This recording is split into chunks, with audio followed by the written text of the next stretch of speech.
A alimentação. O estilo de vida dos judeus não era estereotipado. Durante o primeiro século, as famílias obtinham alimento de vários modos. Era comum cultivarem hortas, mas por isso não bastava de atender todas as suas necessidades. Algumas criavam galinhas, tinha gado, árvores frutíferas e uma pequena vinha. E para aqueles que tivessem recurso, ainda os alimentos importados. O grande movimento comercial que existia na época é prova de que, mesmo há 2000 anos atrás, o homem já gostava de variar a sua dieta básica. Mas havia leis que regiam a alimentação do judeu, permitia certos alimentos e proibia outros tantos. Os judeus mais zelosos respeitavam essas limitações em todos os seus detalhes. Contudo, essa regulamentação da alimentação sofreu um profundo golpe nos ensinamentos de Cristo, Marcos 7, 14 e 23, e depois Pedro falou da visão que tivera em um lençol que descia do céu. Para os judeus, uma boa comida e uma boa bebida eram consideradas parte da alegria da vida. É verdade que alguns líderes religiosos levavam uma vida austera e contemplativa. O próprio Jesus apreciava uma boa refeição, uma festa, um banquete. Seus adversários não aprovavam muito esse seu modo de ser, mas isso não impediu que agisse como queria. Mateus 11, 19 e Lucas 7, 34. O sal. O sal era empregado pelos judeus com o objetivo de preservar os alimentos, além de temperar, é claro. Mas o sal não era utilizado só com finalidades, embora fossem principais. Pela lei, eles tinham que colocar sal em suas ofertas de manjares e ofertas queimadas. Lucas 2, Levítico 2 e 13 e Ezequiel 43, 24, Ezequiel 16 e 4. Alguns acreditavam que as práticas tinham objetivos medicinais, mas outro achava que não passava de superstição. Há ainda uma outra utilização do sal no Antigo Testamento, que é um pouco obscura. Será que Abimeleque realmente semeou sal na terra de Siquém? Juízes 9:45. Não é de hoje que a comida sem sal é considerada insossa, sem gosto. Os antigos já tinham o costume de colocar sal na carne ao prepará-la. Usavam-no também na massa do pão. Os israelitas poderiam recorrer a várias fontes para obter sal, mas a mais imediata estava em seu próprio território, o Mar Morto. Jesus tinha um hábito de ilustrar as verdades profundas que ensinava com a realidade do dia a dia. E como tantos adultos como crianças eram bem familiarizados com o sal, ele citou várias vezes para ilustrar seus ensinos. A afirmação de Cristo com a possibilidade de o sal se tornar insípido pode suscitar a pergunta cujas respostas nem sempre são fáceis. Mas seja como for, a verdade é que, se ele perdeu o sabor, não serve para mais nada. Paulo também fez referência ao sal em sua função de tempero.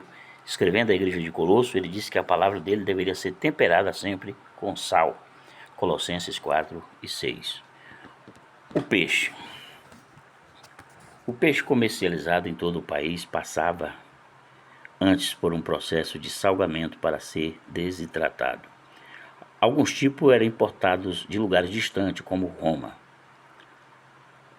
As principais fontes de peixe eram do Mar da Galileia, do Mediterrâneo e do Rio Jordão. Os judeus consumiam diversas qualidades deles, mas por lei não podia comer os que não fossem providos de escamas. O peixe era um produto abundante na Palestina, tanto que havia em Jerusalém uma porta denominada a Porta do Peixe. Embora haja muita referência às pérolas do Novo Testamento, é pouco provável que eles consumissem ostras, já que os mariscos era proibido pela lei. Outra forma muito comum de preparar o peixe era assá-lo sobre brasa. Jesus fez isso, João 21, 9. Ao que parece, 7 dos discípulos de Jesus eram pescadores. Eram eles Pedro, André, Filipe, Tiago, João, Tomé e Natanael. Jesus fez diversos milagres relacionados com peixe, e o mais extraordinário foi encontrar moeda na boca de um peixe. Pedro pescou com anzol, embora os pescadores profissionais normalmente utilizassem rede. O Senhor fez 2 milagres da multiplicação de pães e peixe. Os peixes aí mencionados eram sardinhas pequenas, que o povo da classe mais pobre costumava comer com pão de centeio. Não se sabe ao certo se o alimento utilizado era a merenda do rapaz ou se ela era uma espécie de vendedor ambulante. João 6 e 9. O mel. O mel é um dos alimentos mais apreciados pelos judeus. Era utilizado de diversas formas, além de ser ingerido como remédio. Era empregado como adoçante de alimentos. como confeito era usado bolos e outros tipos de quitandas doces. Não temos a menor ideia sobre a população de abelhas que havia em Canaã quando Israel ali chegou, mas o fato é que a terra é descrita como uma região que manava leite e mel. A maior parte das abelhas da Palestina era selvagem, mas ao que parece havia também criação doméstica, segundo a Crônicas 31:5. Como o mel era um alimento largamente apreciado e fácil a atender, porque os escritores dos Salmos 19:10 e de Provérbios 16:24, 24:13 o tenham citado para ilustrar verdades espirituais. João Batista alimentava-se de mel silvestre e de gafanhotos. É provável que Jesus também tenha utilizado o mel com certa frequência. Em algumas versões bíblicas, consta na refeição que ele fez os discípulos após a ressurreição comer peixe com mel, mas a palavra mel não aparece nos melhores manuscritos. Figos. Na época de Cristo, o figo era uma das frutas mais apreciadas e mais facilmente encontradas. Pelo seu sabor, eles apreciavam bastante sobremesa. Foi da figueira também que Adão e Eva pegaram folhas para fazerem suas primeiras vestimentas. A árvore que Zaqueu subiu era um sicômoro, um tipo de figo. O figo era consumido de diversas formas, ao natural, em passa ou então sob a forma de vinho. A figueira pode atingir cerca de 10 metros de altura e com seus galhos se estendem muito para os lados proporcionam muita sombra. Muitos agricultores gostavam de plantá-la no canto da vinha para gozar da sua sombra. Uma pessoa que pudesse descansar à sombra de uma figueira era considerada alguém que estava bem de vida. Quando a produção de figo era fraca, a economia da nação ficava abalada.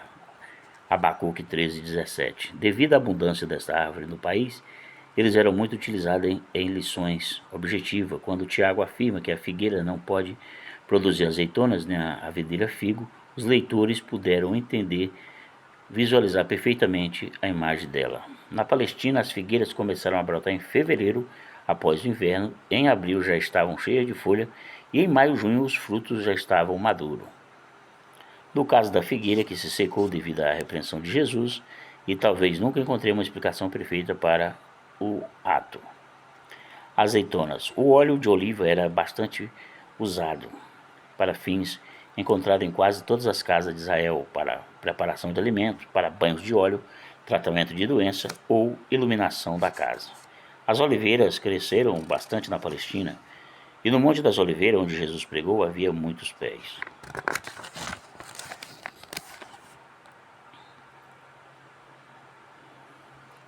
Gafanhotos. As instruções que os antigos davam para a preparação do gafanhoto eram o seguinte: recolhe-se numa vasilha de gafanhotos, que eram bem semelhantes aos nossos gafanhotos de hoje, e remove-se as asas, patas e cabeça. Em seguida era refogado, preparado, ferventado ou assado. O gafanhoto é muita sociedade a ideia de destruição, pois um bando deles pode desfolhar uma árvore em questão de minutos. O profeta Joel descreve a impiedosa destruição que eles deixam por onde passa, como também Moisés já fizera séculos antes.